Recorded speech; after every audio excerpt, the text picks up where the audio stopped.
Wa kana Tawus, ya, radhiyallahu ta'ala anhu, apabila di tengah malam digelarkan untuknya kasur, beliau malah nggak tidur, walak-walik, nggak bisa tidur di kasur sampai subuh, karena beliau adatnya adalah bangun malam seperti tiangnya masjid ini sampai subuh. Bahkan kadang-kadang beliau duduk diam menundukkan kepala sampai subuh, nggak bicara apapun, ya. Kemudian ditanya, apa yang membuatmu diam segitu lamanya? Beliau mengatakan, inna khaufa jahannam atara naumal abidin. Ketahuilah bahwa sesungguhnya api neraka membuat terbang, hilang, lenyap ngantuknya para orang-orang ahli ibadah. Ya. Karena Imam Habib Abdurrahman Segaf juga gitu, ya, tagallab fil firash, balik-balik gak turu-turu. Ini kan beliau biasa tidur malam, disiapin kasur, tidak bisa tidur, tidak biasa tidur, ya, tagallab. Kemudian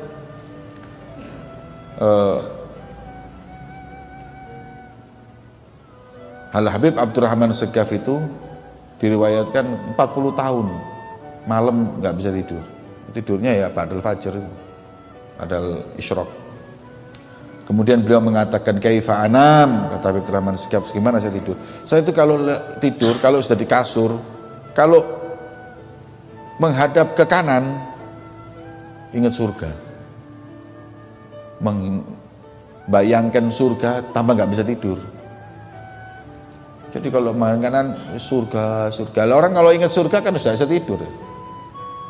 Kemudian kalau saya menghadap ke kiri, ingat neraka, tambah wedi, tambah gak bisa turu. Jadi nggak bisa, kanan surga, kiri neraka. Seperti itu apabila malam, ya, maka beliau memilih untuk tidak tidur di tengah malam, beribadah kepada Allah Subhanahu wa ta'ala.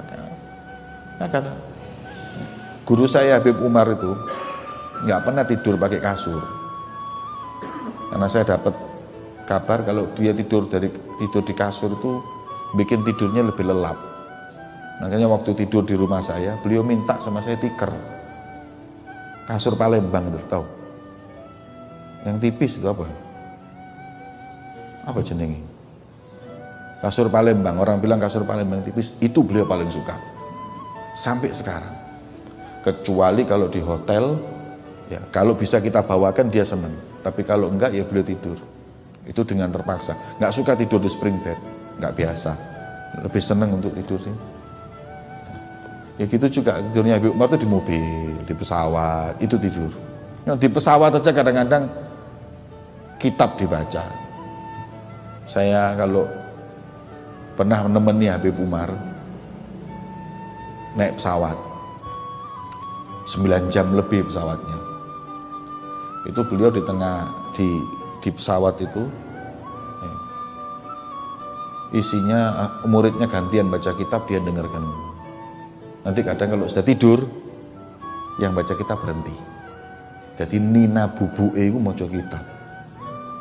Jadi baca kitab. Sering saya tidak sekali 2 kali, sering tidur gitu.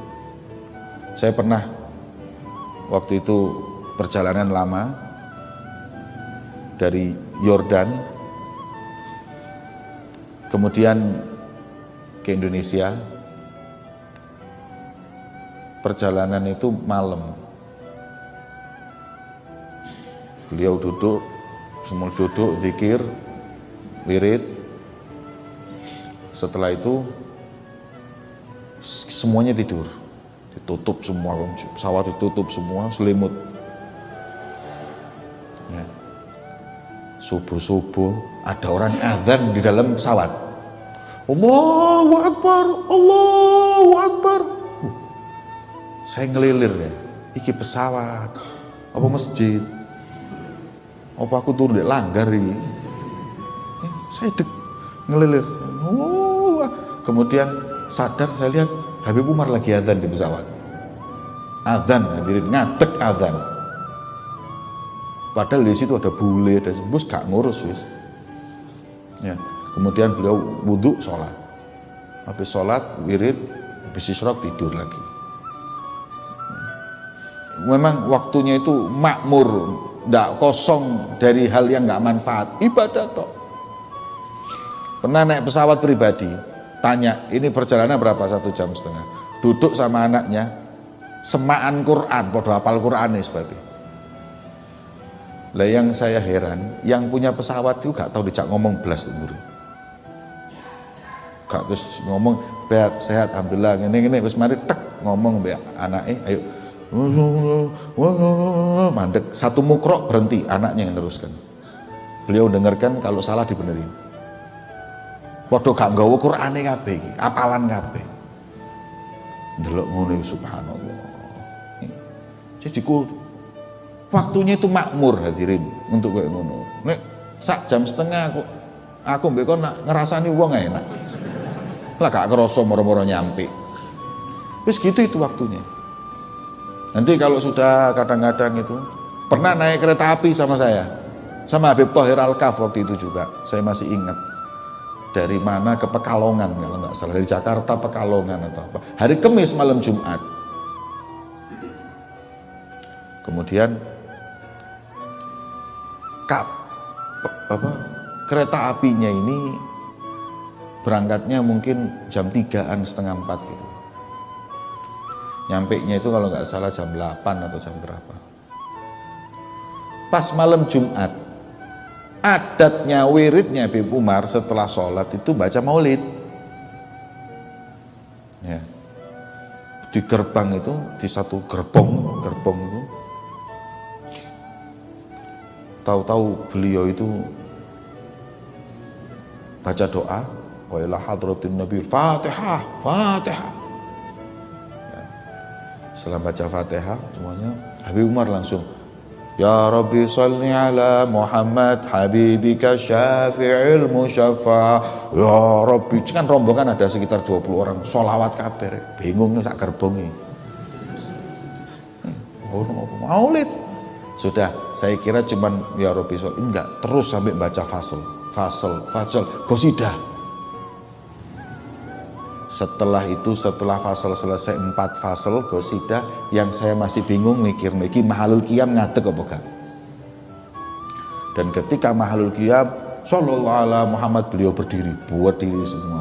Itu gerbong-gerbong lain itu nggak ada yang kenal sama kita, semuanya kumpul maulutan sak gerbong.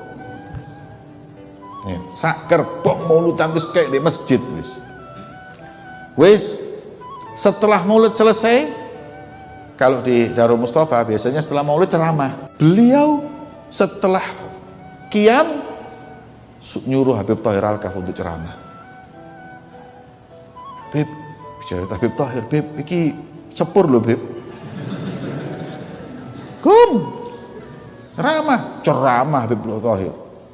Nah, saya masih ingat itu ceramahnya beliau, subhanallah, memuji ketika itu. Saya belum pernah di kereta api sholawat seperti ini, maulutan seperti ini.